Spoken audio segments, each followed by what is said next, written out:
Good evening to our sponsor. May I ask first, how much is the 2025 budget that was passed last year and how much is your proposed budget for this year, for next year? Moment suspension, Okay. Your Honor. Masyadong mabilis. Session suspended.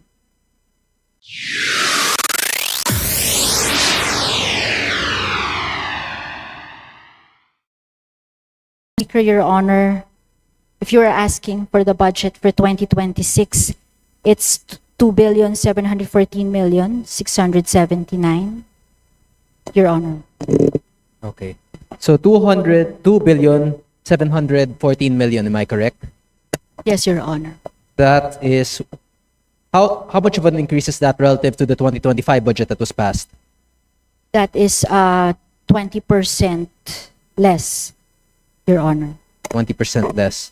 So that means the budget that was passed in 2025 is around 3 billion. Is that correct? Yes, Your Honor. Okay. So 2.7 billion is a lot of taxpayer money. Could you please explain to the audience what exactly the PCO, can you provide a brief explanation to the audience of what are the tasks of the PCO?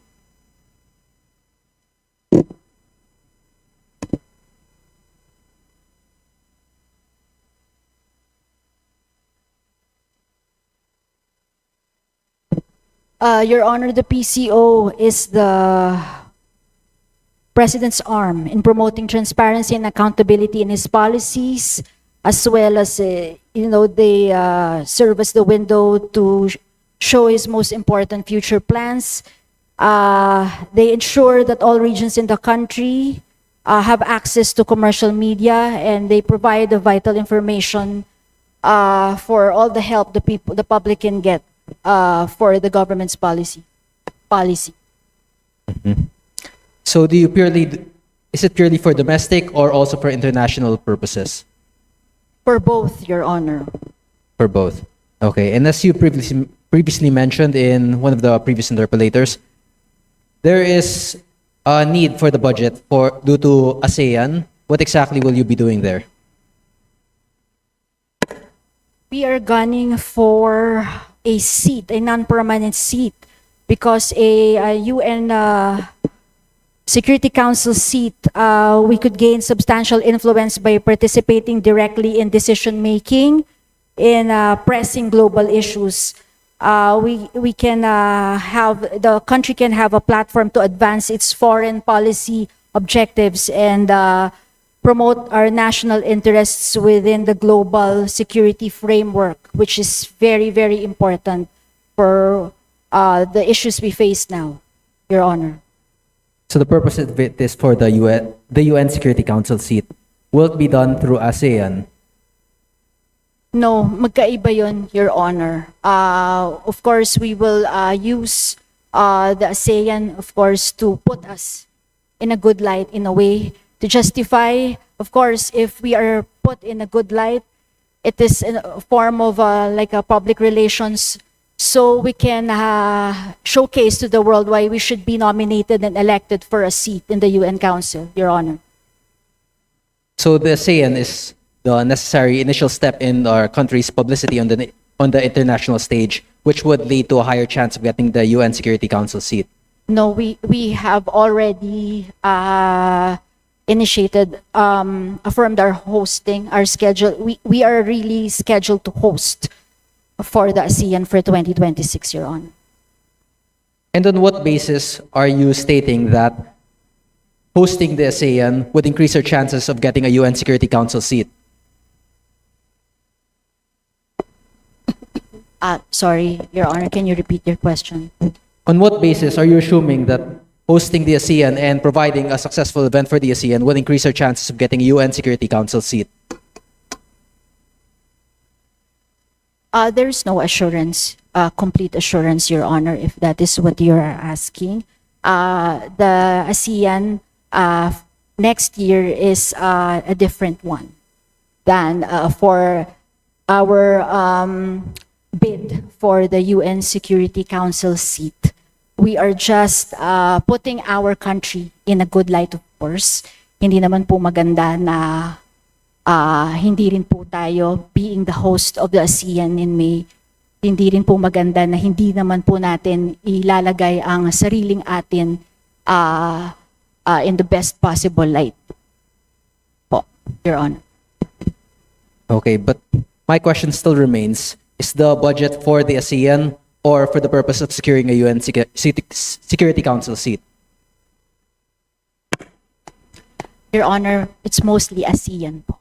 Sa ASEAN po, yung budget po ng PCO, Your Honor. So the potential of securing a Security Council seat is only speculation, it's only a bonus if ever we were to succeed. Magkakasama po sila. Of course, again, it's no guarantee. Bid lang po natin yun sa yung UN Security Council non-permanent seat, Your Honor. But if there is a direct correlation, or if you're unsure if there's a direct correlation to our success in ASEAN to the UN Security Council seat, then you're just basing it purely on speculation. You cannot base such a large budget of 2.7 billion on speculation whether or not we would get the UN Security Council seat. With the indulgence of the Honorable Kiko Barzaga, if he may allow me, just to align everything, I believe the sponsor mentioned the total budget of the PCO, including its attached agencies and corporations, and that's the more than 2 billion. Can the distinguished sponsor confirm this? Can the distinguished sponsor confirm it? It's the total budget of the PCO, including attached agencies and corporations. Yes, Okay. yes, Your Honor. Yes. However, incorporated in the budget, as the concern of the Honorable Barzagas has stated earlier, is a budget for the ASEAN. Does this mean that the Philippines is hosting ASEAN meetings and gathering? Yes, Your Honor. We have 167 clusters of meetings for the ASEAN. Okay, So and for would that, be just for to the bulk. clarify the Honorable Barzaga's question, how much within the budget of the PCO will be allocated for the ASEAN? Maybe a ballpark figure. And am I correct, Honorable Kiko Barzaga? That's the contention that you would like to pursue. Yes, so the problem here is creating a budget based on speculation. If one of our goals is the UN Security Council and ASEAN is just a speculative case for that, or for our chance of getting a seat in the UN Security Council, then the portion intended for ASEAN is just based on speculation. Well, with the indulgence of the distinguished sponsor, actually the ASEAN is a different entity. The UN Security Council is a seat that every country aspires, but there's no corresponding budget for that.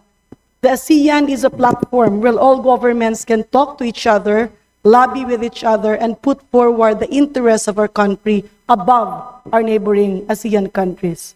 Distinguished sponsor, please That is proceed. correct. For clarity, the Deputy Speaker has clarified everything, Your Honor.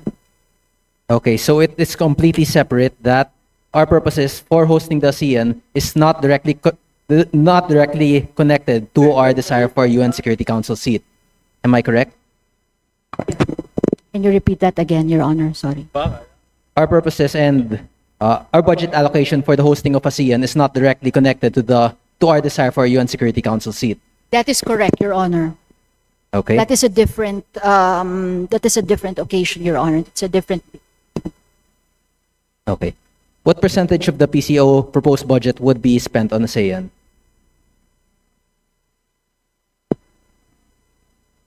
Around 600 million for the ASEAN, Your Honor. And what role would the PCO fill for the ASEAN? They will be the primary agency to put our country in the best possible light. They will do the digital content. They will do all the communication in radio, print, billboard, all forms of media before, during, and after the ASEAN, Your Honor. And primarily, the large percentage of the expenses there would be through advertising. Am I correct? Not entirely, Your Honor.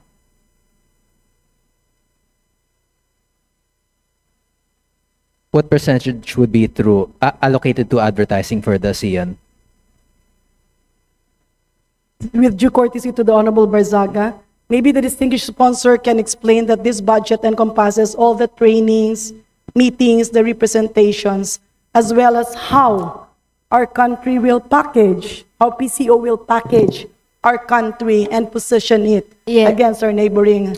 Yes, Your Honor, we will have all kinds of meetings, clustered meetings, and it will really entail a lot of expenses, professional services. We have representation expenses. International media will come in. International media centers will be put up, so that will constitute the bulk of all that expense, Your Honor. So we will also be paying for the expenses of international media arriving here. Your Honor, we will be the hosts, so it's automatic that we will, of course, be as the hosts. We will have to do Just- expenses for that. And how much are we expected to spend on that? As was said, Your Honor, as I mentioned, advertising expense, representation expense, media clusters, a lot of media cluster groups will be conducted. International media will come in. Those kinds of things, Your Honor. Just to clarify, the international media coming in are guests. We don't pay for them, we don't spend for them, but we provide food for them. This is that And- the For the International Media Center, Deputy Speaker, and Your Honor. so basically the ASEAN is a platform to put forward all the interests of our country, including collaboration. And we laud the distinguished sponsor. Yes, Your Honor.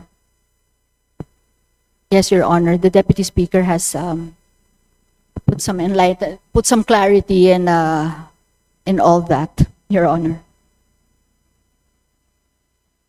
Okay, thank you. That would be all. Thank you, Madam Speaker, and thank you to our distinguished sponsor. Thank you, Your Honor.